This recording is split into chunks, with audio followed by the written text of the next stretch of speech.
Naam, hujambo na karibu tena mtazamaji wangu mahali popote ulipo. Niombi na matumaini yangu kwamba ubuheri wa afya na Mwenyezi Mungu anaendelea kukulinda. Karibu nikufahamisha yale ambayo yanaendelea kutokea hapa nchini Kenya.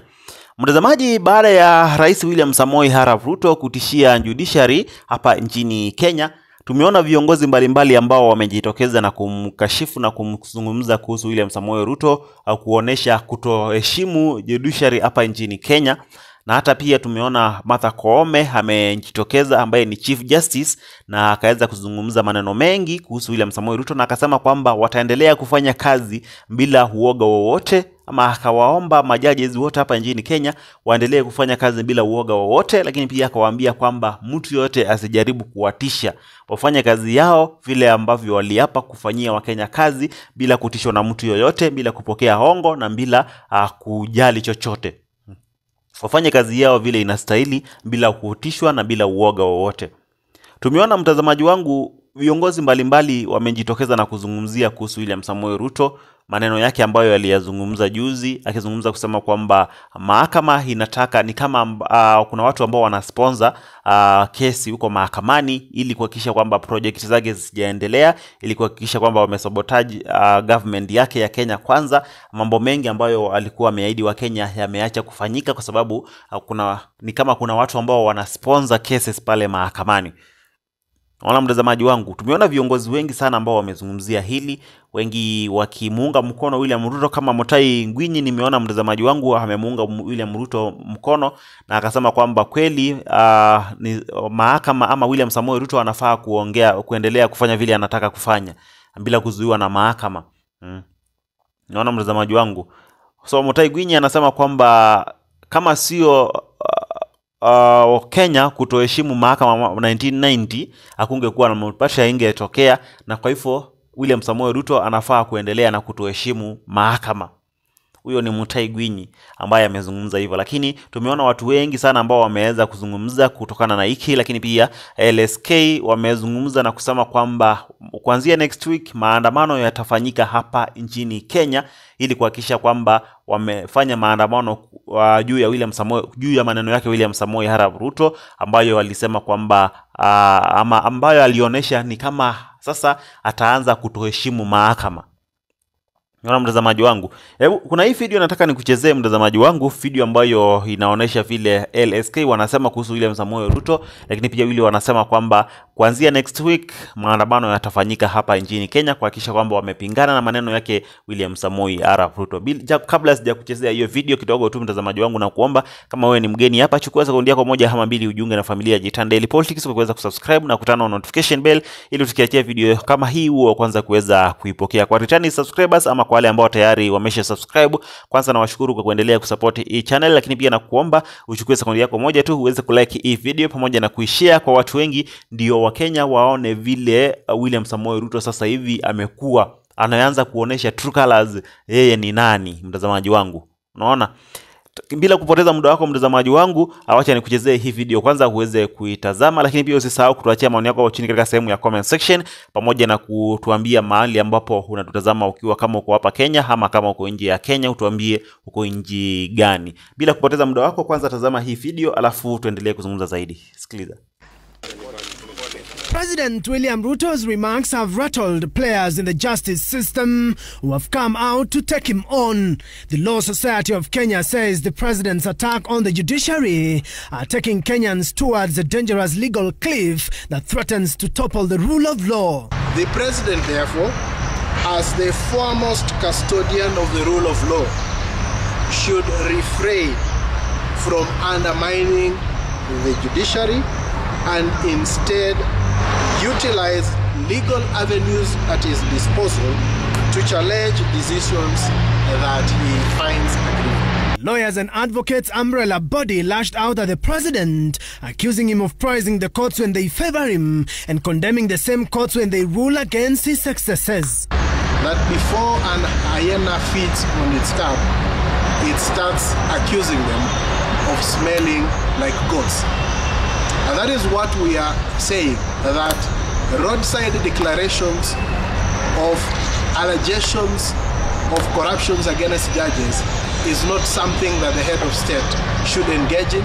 LSK reminded the head of state that there exist legal mechanisms through the Judicial Service Commission to investigate and make proper recommendations on rogue judicial officers. LSK has called for nationwide mass demonstrations for the entire next week to condemn the president.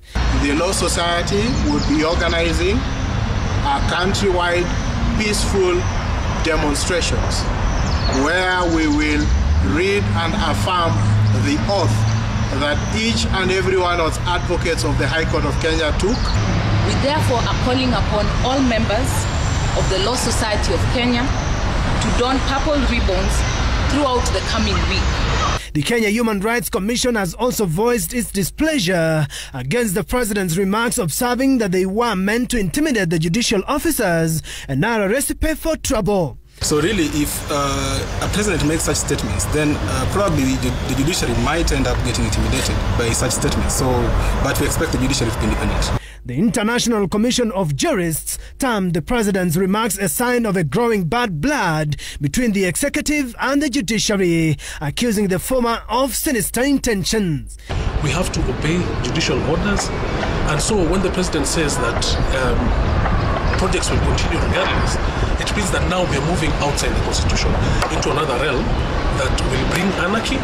A majority of judicial actors have indicated support for LSK's push for a mass demos to present petitions to the office of the Attorney General.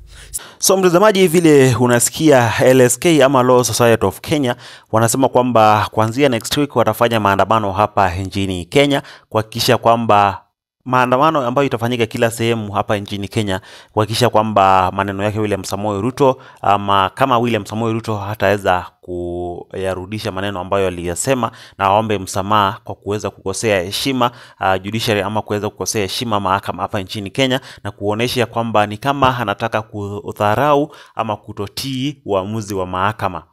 Naona mtazamaji wangu, hata nimeona kinara wa muungano wa Azimio la Umoja wa Kenya Mheshimiwa Baba Raila Amolo Odinga amezungumza na kusema kwamba ni jambo la kushangaza kuona William Samoei Ruto sasa hivi ameanza kutoheshimu mahakama. Jambo la kushangaza kuona William Samoei Ruto sasa hivi anatishia mahakama. Mahakama ambayo ilimpitisha pale Supreme Court, mahakama ambayo imekuwa ikimtetea kwa muda mrefu. Ni jambo la kusikitisha kuona kwamba sasa hivi ameanza kuwa-attack.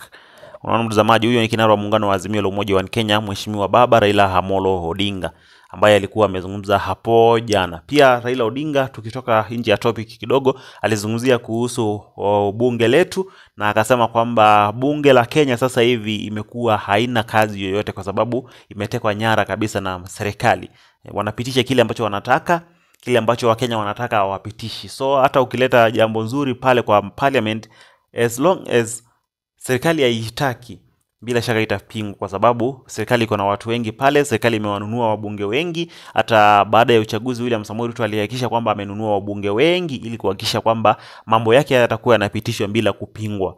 Uliona kitu kibaya kama Finance Act ya mwaka 2023 ilipitishwa tu na mahakama na bunge ikiwa mbaya kabisa, Wakenya wakiwa wanaikataa kabisa, lakini bunge ikaipitisha. Kwa sababu gani? Kwa sababu watu wengi pale wako chini ya William Samoei Ruto na wametekwa nyara na William Ruto, kwa hivyo wanafanya vile ambavyo wanataka na sio vile Wakenya wanataka, na sio vile wale watu ambao waliwachagua wanataka.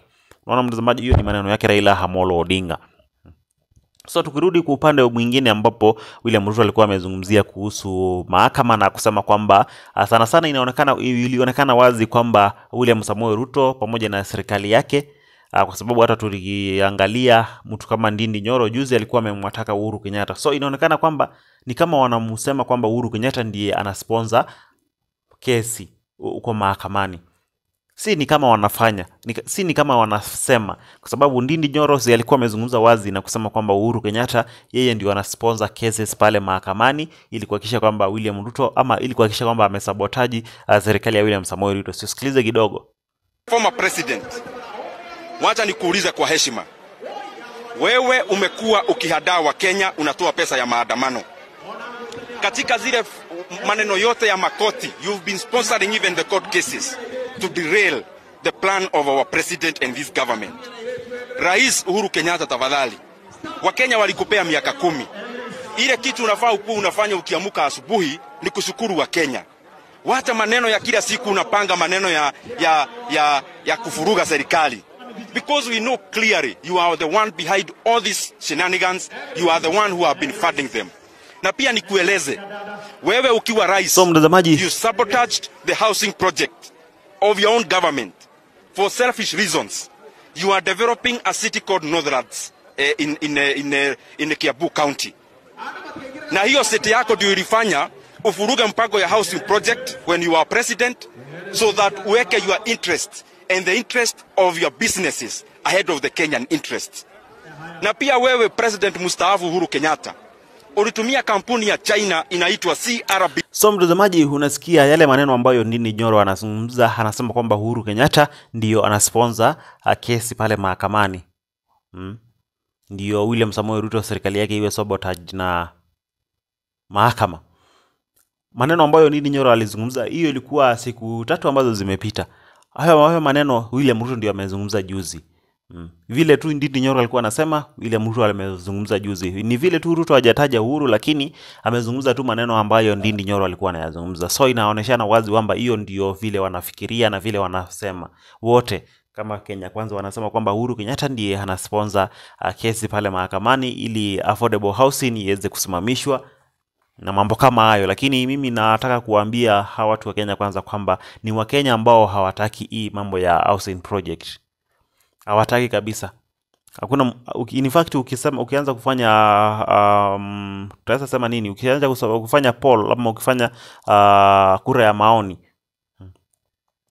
ama ukipiga tu kura tu ya kwa Wakenya wote, ufanye research, utapata kwamba asilimia zaidi ya 95 ya Wakenya hawataki hiyo mambo ya manyumba. Anasema kwamba wewe angalia uchumi kwanza, alafu hizi manyumba tutafanya baadaye, kwa sababu si tuko na nyumba ambazo tunalala, si kama tunalala nje. Alafu hii mambo yako ya nyumba hakuna vile haieleweki vizuri. Hata tumeona viongozi wa Kenya Kwanza wanasema kwamba ni kama ni scam. So Wakenya wengi hawana imani na hiyo mambo ya manyumba, na ndio maana anasema kwamba Ndindi Nyoro kusema kwamba Uhuru Kenyatta ndio anasponsor mahakamani, inaonekana kwamba hai make sense kidogo, kwa sababu Uhuru Kenyatta yeye hahitaji mambo ya housing project. Yeye hana haja na hizo vitu. Hizo vitu si za Wakenya ambao hawazitaki. Unaona mtazamaji? So ndio maana uliona hata William Samoei Ruto juzi alikuwa na hasira tena zaidi, akisema kwamba kuna watu ambao wana sabotage serikali yake, kuna watu ambao wana sponsor kesi mahakamani, kuna watu ambao wana sponsor maandamano. Wamekuwa wakisema hivyo kwa muda mrefu kwamba Uhuru Kenyatta ndio ana sponsor maandamano ili serikali ya William Ruto isiendelee mbele zaidi. Lakini hiyo yote tunasema kwamba ni vizingizio, kwa sababu wanaona kwamba wameshindwa kufanya ile kazi ambayo waliwaahidi wa Kenya. Ndio maana sasa inaonekana kwamba wameanza vizingizio kuzingizia Wakenya, ili Wakenya waonekane kama watu ambao ama ili Wakenya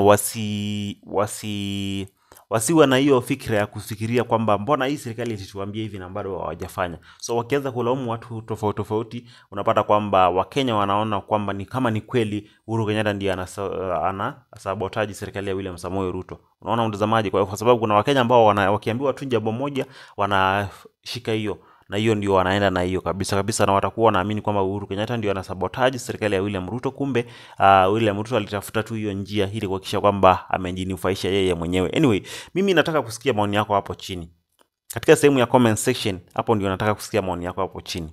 Unadhani kwamba William Ruto afunje, aache kuheshimu mahakama ama aheshimu mahakama? Simple, niambie hapo chini katika sehemu ya comment section. Ruto aheshimu mahakama ama asiheshimu mahakama? Kwa sababu tumeona Mutahi Gwinya anasema kwamba yeye Ruto usiheshimu mahakama, fanya kazi yako na usiheshimu mahakama na tuendelee mbele.